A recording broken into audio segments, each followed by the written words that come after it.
प्रभु यीशु के मधुर नाम में आप सबको मेरे मसीह सलाम। जय मसीह की। कलाम आशीष में आपके स्वागत है। हम मिलकर आज भी प्रभु के वचन से मनन करेंगे। थोड़ी देर के विचार के लिए फिलिपियों के पत्री 2 अध्याय की 5वीं आयत पढ़ना चाहूंगा। The Epistle of Philippians chapter 2 verse 5। जैसा मसीह यीशु का स्वभाव था वैसे ही तुम्हारा भी स्वभाव हो। In your relationship with one another, have the same attitude of mind Christ Jesus had। मसीह यीशु के स्वभाव जो था एक दूसरे के प्रति हमारे रिलेशनशिप में, हमारे व्यवहार में उसी भाव स्वभाव आपका भी हो जाए। देखिए, ये प्रेरित पौलुस फिलिप्पी शहर में जो मंडली थे उनके लिए पर्टिकुलरली, और पवित्र शास्त्र वचन के आधार पर हम देखने का समय हम सबों के लिए है। प्रत्येक व्यक्ति के बारे में परमेश्वर का इच्छा ये है कि प्रभु यीशु के स्वभाव को कायम कर रखने वाले, स्वभाव के अनुसार का एक जीवन बिताने वाले मैं और आप होने के लिए परमेश्वर चाहते हैं। आपके स्वभाव किस प्रकार के हैं? कभी सोचा क्या यीशु के स्वभाव और मेरे या और आपके स्वभाव में कोई तालमेल है या भिन्न है? परमेश्वर नहीं चाहते उस रीति में हम भिन्न भिन्न रह करने के लिए। परमेश्वर चाहते हैं कि मसीह के स्वभाव को अपनाए हुए लोग में और आप होने के लिए। तो यहां पर लिखा गया है, इस पूरे किताब के मतलब भी वो इस रीति में लिखा है, हमारे जीवन की परिस्थितियां चाहे कैसे भी क्यों न रहे, हो सकते हैं अकेलापन आ जाए हैं, सतावट आ जाए हैं, मुश्किलात आ जाए हैं, परेशानियां आ जाए हैं, लेकिन और इसी प्रकार प्रॉस्पेरिटी आ जाए या पॉवर्टी आ जाए, पॉपुलैरिटी मिल जाए न मिल जाए, इन सबों के पश्चात मसीह यीशु जो आनंद देते हैं, मसीह यीशु में जो आनंद है, विजय है, उसको अपनाते हुए आगे बढ़ते जाना प्रत्येक व्यक्ति के बारे में प्रभु चाहते हैं। वो आनंद अपनाकर आगे बढ़ना है तो यीशु के स्वभाव हम पर होना चाहिए। यीशु के स्वभाव अगर हम अपनाए हैं तो परिस्थिति चाहे कितना भी विपरीत हो, हम आनंदित होकर आगे बढ़ सकेगा, परमेश्वर के संग संग चल सकेगा। गीतकार ने गाया, संग संग यीशु के चलना कितना अच्छा है, यीशु के लिए ही जीना कैसा भाग्य है। संग संग यीशु के रहना एक बड़े भाग्य होते हैं, अच्छे बात होते हैं, लेकिन संग संग यीशु के रहना है तो उसके स्वभाव अपनाए हुए होना चाहिए। तो हम देखेंगे यीशु के स्वभाव क्या था, उनका मन का भाव क्या था, उनके स्वभाव पवित्र शास्त्र बाइबल में से हम जानते हैं यीशु के स्वभाव के बारे में। Number 1, He did not use his position and power for personal gain। स्वार्थ के लिए या खुद के किसी बात के लिए अपने पोजीशन को, अपने स्थान को और अपने पावर की इस्तेमाल उसने नहीं की। आज के दुनिया में सब लोग ऐसे ही करने वाले हैं ना, स्थान का दुरुपयोग करना, अपने उल्लू सीधा करने के लिए, अपने फायदे के लिए, स्वार्थ के लिए, कुछ भी करने के लिए लोग तैयार हो जाते हैं। लेकिन मसीह यीशु के जीवन को देखेगा तो वो उस प्रकार का एक व्यक्तित्व नहीं था। यीशु ने जो भी सिखाए हैं, दिखाए हैं अपने जीवन के द्वारा, उपदेश के द्वारा, वो हम अपनाने के लिए परमेश्वर चाहते हैं। मुझे सुनने वालों, आपके बारे में भी प्रभु की इच्छा यह है कि आप यीशु के इच्छा को पहचानते हुए यीशु के संग संग चले। तो नंबर 1, अपने स्थान का दुरुपयोग नहीं किया गया है। आप किस प्रकार हैं? हो सकता है आप कोई ऑफिस में काम करते हैं, बड़े अधिकारी हैं, हो सकते हैं आप बिजनेसमैन हैं, लेकिन जिस पोजीशन आपको है, जो ताकत आपके हैं, उसके उपयोग किस प्रकार आप करते हैं? सदुपयोग करते हैं या दुरुपयोग करते हैं? अपने स्वार्थ के लिए ही वो करते हैं, ये आपको सोचना है। आज सुबह आप सोच लीजिए किस प्रकार के स्वभाव आपके हैं। इस दुनिया में ऐसे लोगों को भी कमी नहीं है। मैं एक उदाहरण देता हूं। हमारे पूर्व प्रेसिडेंट राष्ट्रपति जी श्रीमान एपीजे अब्दुल कलाम, भारत के जब इलेक्शन हुआ था तब उसने क्या किया, वो वोट करने के लिए, अपने वोट डालने के लिए वो चले गया बूथ पर। आप शायद देखा होगा, आपको याद होगा, टीवी में उसको दिखाया था, प्रत्येक चैनल ने उसको दिखाया था। वो भी जाकर, हो सकता है वो प्रेसिडेंट होने की वजह से वो डायरेक्ट जाकर वो कर सकते थे वोट, पर वो उसने ऐसा नहीं किया। क्या किया? वो जाकर जो भांति में लोग खड़े थे अपने पारी के इंतजार करते हुए, उसने भी उस लाइन में शामिल हुआ, उनके पारी आने के समय जाकर वोट किया। अपने पद का दुरुपयोग नहीं किया। आज लाल बत्ती गाड़ी के भी दुरुपयोग लोग करते हैं। लाल बत्ती वाले हैं तो सरकारी काम के बजाय खुद के काम के लिए। मैं एक छोटा सा उदाहरण दिया है, लेकिन प्रभु यीशु को देखिए, उसने ऐसा कुछ नहीं किया था। दूसरी बात, पवित्र आत्मा जहां पर उनकी अगुवाई किया था, वहां पर जाने के लिए वो तैयार हो गए थे।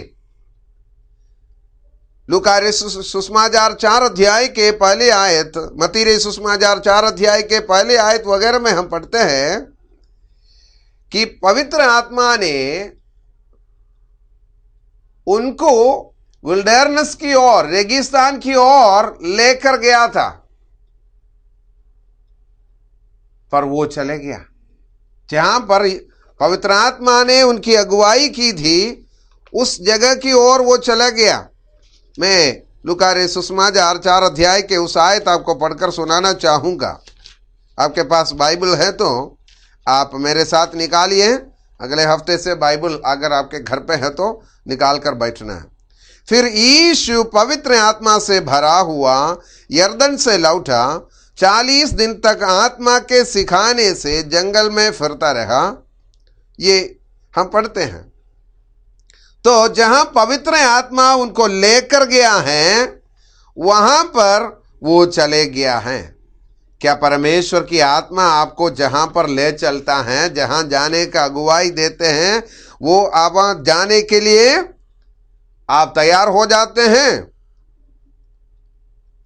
मत्ती रे सुसमाचार 4 के पहले आयत, उस समय आत्मा यीशु को जंगल में ले गया ताकि इब्लीस से उसकी परीक्षा हो। परीक्षा अनुभव करने के लिए पवित्र आत्मा जहां पर उनको ले गया, पवित्र आत्मा जहां की ओर उनकी अगुवाई की, वहां जाने के लिए प्रभु यीशु तैयार हुआ।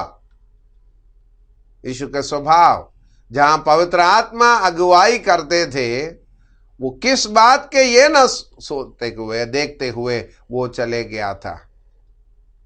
क्या आप उस प्रकार चलते हैं? आत्मा के अगुवाई में चलने वाला एक व्यक्ति हैं?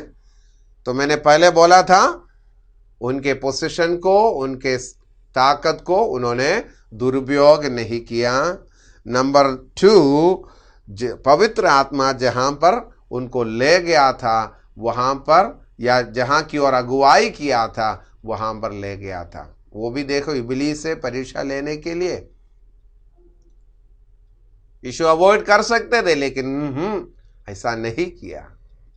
आपके जीवन में क्या है? तीसरी बात, ही मेड हिमसेल्फ नथिंग। फिलिपियों की पत्री 2 अध्याय के 7वीं आयत में हम पढ़ते हैं,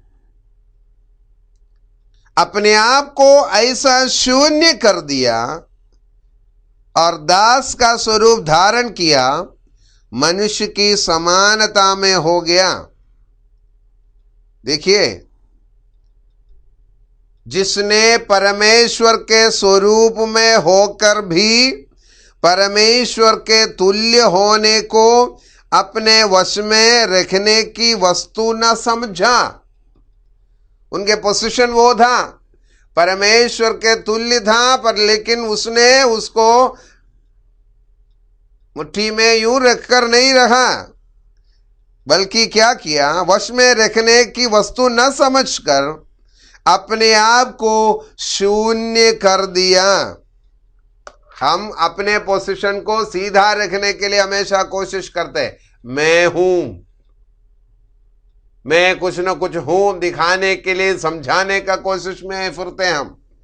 लेकिन यहां पर देखिए, प्रभु यीशु का स्वभाव, वो अपने आप को शून्य कर दिया। किस कदर? हम देख सकते हैं, वो परमेश्वर था, परमेश्वर है, लेकिन परमेश्वर होने के बावजूद अपने आप को शून्य कर कर मानव बन गया, मनुष्य बन गया। ऊंचे पदवी से नीचे की ओर वो आ गया।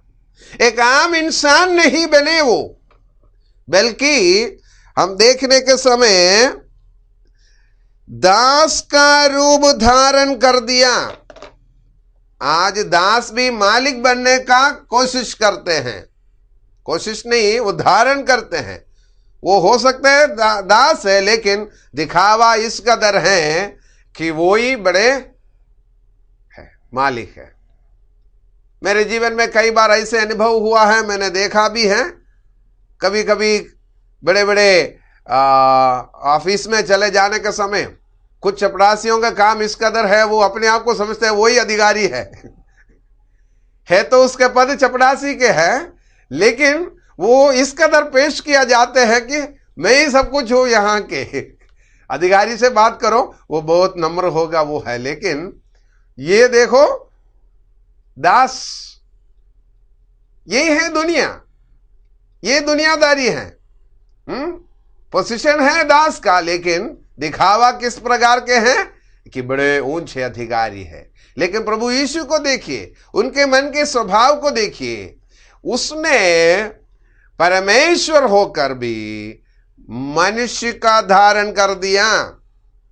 जब वो मनुष्य बन गया था, वहां पर भी बड़े अधिकारी के रीति में नहीं था। हम जानते हैं यीशु के जन्म के वक्त में यीशु को ढूंढकर जो मागी लोग थे, विद्वान लोग थे, वे लोग आगे थे, वो लोग सीधे कहां पहुंच गया था? उनको पता है एक राजा उत्पन्न हुए हैं, उनके जन्म हुए हैं।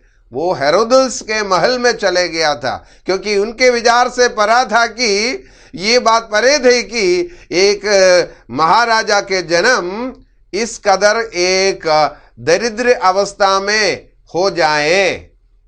वो कभी सोचा नहीं थे। चरनी में जाकर मिलने के पहले वो हेरोदेस के वहां चले गया। उनके बुद्धि के अनुसार, उनके पढ़ाई लिखाई के अनुसार, उनके विचार के अनुसार ये संभव ही नहीं थे, तभी तो वो हेरोदेस के वहां चले गया। लेकिन परमेश्वर देखिए, यीशु जब इंसान का रूप धारण कर कर जो आ गया था, तब भी इस बात को दिखाया है कि एक दास बनकर वो आ गया। तो शून्य करना ही बाकी काफी नहीं है। यहां पर देखिए, एक दास के रूप उसने ले लिया। तो परमेश्वर इंसान को भी देखने का समय उससे भी नीचे की अवस्था की ओर एक दास के रूप धारण कर दिया। एक डॉक्टर, एक क्लर्क का काम करने के काम जैसे होते नहीं है। लेकिन यीशु ने वो किया। देखिए, सिर्फ जन्म की बात ही नहीं है। यीशु को देखिए, अपने चेलों के पांव धोने के लिए वो चले गए थे।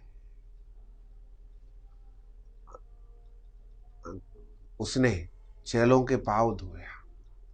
उसके पहले आप देखो, यूहन्ना बपतिस्मा देने वाले के पास शुरू में सेवकाई में निकलने के पहले जब आया, यूहन्ना बपतिस्मा देने वाले बोले नहीं नहीं नहीं नहीं, मैं आपको बपतिस्मा दूं नहीं भाई, आपके द्वारा बपतिस्मा लेना मुझे आवश्यकता है। उसने बोला हाँ हाँ हाँ हाँ, ऐसा नहीं। हाँ,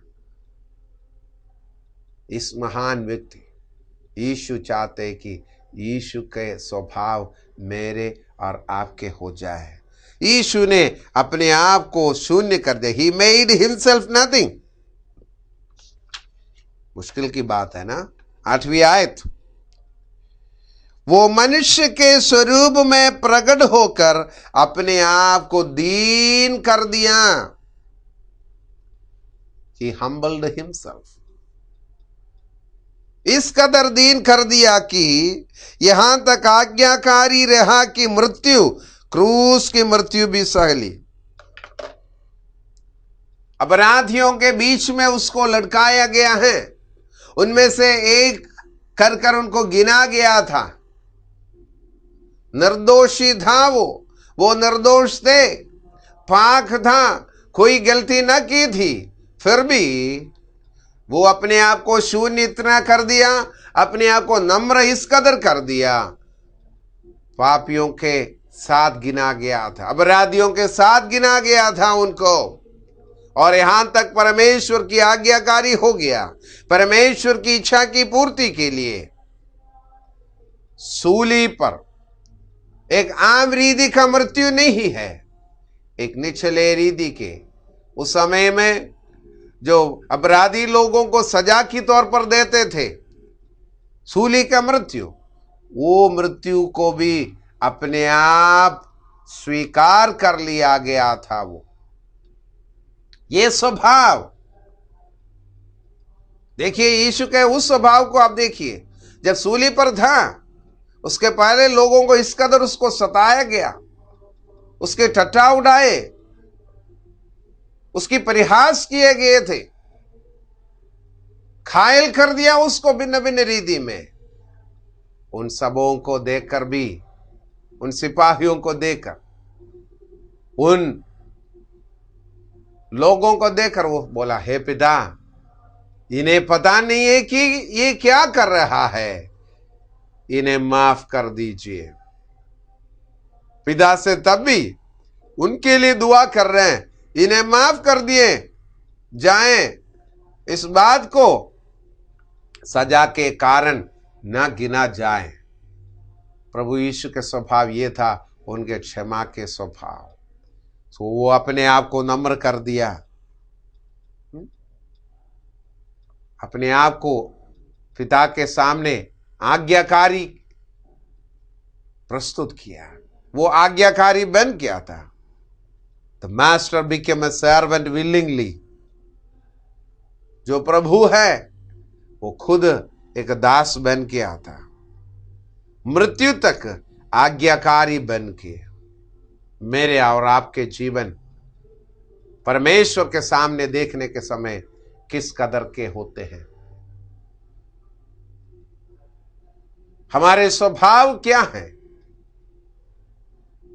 हो सकते है आप अपने आप को मसीही कहलाते हैं, लेकिन आपके स्वभाव और मसीहत में, मसीहा के स्वभाव में कितना तालमेल है?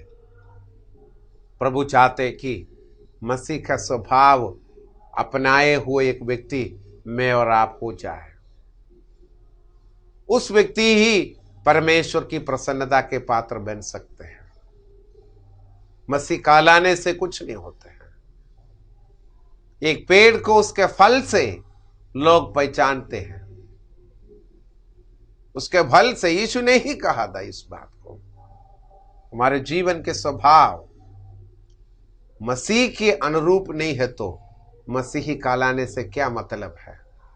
यीशु न चाहते ऐसे आप रहे, आप यीशु के हैं कहते हुए, लेकिन यीशु के स्वभाव नहीं अपनाए हुए तो यीशु के स्वभाव, जैसा मसीह यीशु का स्वभाव था वैसा ही तुम्हारा भी स्वभाव हो।